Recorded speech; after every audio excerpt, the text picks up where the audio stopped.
Salut tout le monde, c'est Nas Actu, premier sur les actus, et là on va regarder une vidéo de Jonathan Mathias, et après la vidéo je vous dirai mon avis. C'est au sujet des Algériens qui sont bloqués à l'aéroport de Paris, qui sont bloqués, et il va dévoiler un témoignage, donc ça c'est très sympa de la part de Jonathan, franchement, de militer pour des causes comme ça. Donc merci pour le pouce bleu et bon visionnage. C'est un scandale et on ne peut pas appeler ça autrement.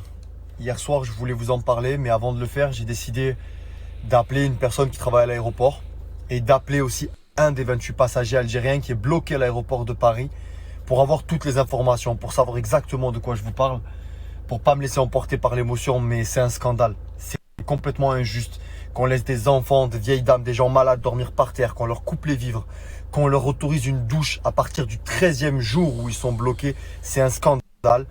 Et j'ai eu l'accord d'Abdel, qui est le passager dont je vous parlais, pour diffuser ce qu'il me raconte. Et c'est un scandale. Voilà, il n'y a rien d'autre à dire, c'est injuste. Il y a des gens qui dorment à même le sol. Il y a des gens qui dorment sur les chaises de l'aéroport. On prend une douche chaque 10 jours, chaque 8 jours. Et on paye de notre poche. Côté nourriture aussi, on nous a arrêté tous les vivres depuis le 9 mars. Alors on se débrouille comme on peut. Ça serait vraiment facile pour moi, maintenant que je dispose de toutes les informations, de critiquer, reprocher ou mettre en lumière les raisons intéressées de certaines personnes qui profitent du Covid, soi-disant comme excuse, pour laisser ces personnes dans cette situation. Mais ça ne m'intéresse pas. Tout ce qui m'importe, c'est qu'on sorte ces gens de là où ils sont et qu'on leur permette de rentrer chez eux. C'est tout ce qui importe. Le président Tebboune, aidez-nous à rentrer en Algérie. Putain, mais ils sont bloqués à l'aéroport. Ils peuvent pas, aller en France, s'ils prendre un hôtel ou quoi. Puis les Algériens, ils roulent pas tous sur l'or non plus. Les injustices dans ce monde, il y en a plein. Mais si on arrive à en rétablir quelques-unes à notre échelle, faisons tout ce qui est en notre pouvoir. Je vais vous raconter ce qui s'est produit sans trop rentrer dans les détails parce que sinon ça prendrait trop de temps. Mais croyez-moi, si vous aviez entendu la moitié de ce qui s'est passé, vous seriez choqués, vous arrêteriez tout ce que vous êtes en train de faire pour essayer de rétablir cette injustice et leur permettre de rentrer chez eux. Toutes les cartes ont été redistribuées depuis l'arrivée de ce virus de merde, on le sait.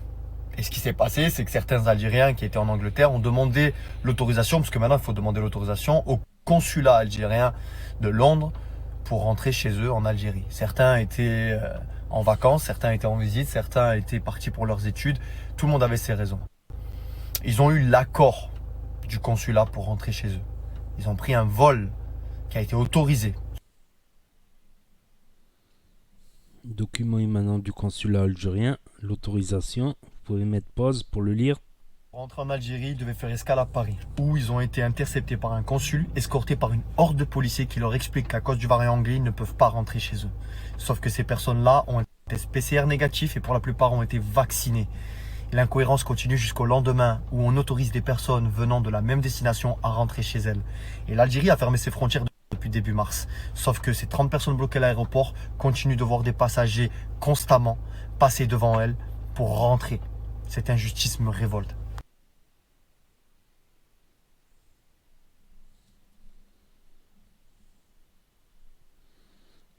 Nous sommes en mars et pourtant certains vols continuent de partir. Et comme quoi. Le problème, c'est que c'est le silence qui règne dans cette affaire qu'on tente d'étouffer. Et il y en a marre. Il y en a marre que le Covid dicte nos peurs et justifie ce genre d'injustice. La fois où un journaliste a appelé à l'aéroport pour demander ce qui se passait, on a autorisé une douche à ces personnes. Après 13 jours où ils étaient bloqués à l'aéroport. Alors faisons du bruit là où on nous demande de garder le silence. Partagez un maximum, parlez-en autour de vous. Faisons bouger les choses. Faisons du bruit là où on nous demande de nous taire. Créons un hashtag, laissons-les rentrer. Laissons-les, pas laissez-les. Parce qu'on est concernés. Et si on dit rien, on est complice. Si on garde le silence, on est nous-mêmes complices de cette injustice. Faisons ce qu'il faut pour que ces personnes, pour certaines malades, pour que ces enfants, pour que ces personnes âgées puissent rentrer chez elles. Tant qu'elles sont confinées depuis maintenant presque 3 semaines, elles ne sont pas un risque en rentrant chez elles. Alors faisons ce qu'il faut pour qu'elles puissent rentrer. Mais ouais, ça craint quand même. Ça doit être horrible à vivre comme situation.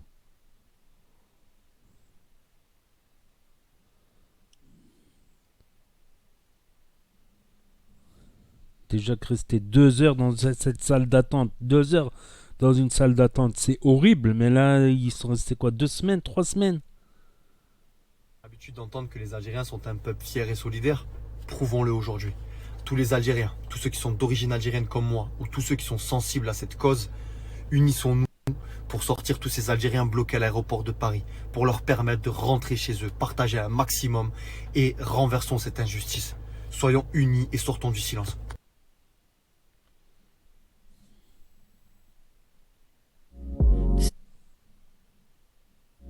Cinderella, you sound like. Je suis vraiment content que les choses dont je vous parle vous fassent plaisir et vous servent. Donc voilà, c'était tout. C'était tout. Donc voilà, pas grand chose à rajouter, franchement. Comme j'ai dit, rester 2 heures dans cette salle d'attente, c'est une horreur. De rester à attendre 2 heures, mais là, 3 semaines. Non mais franchement, 3 semaines, c'est bon là. Ils ont fait leur quarantaine là.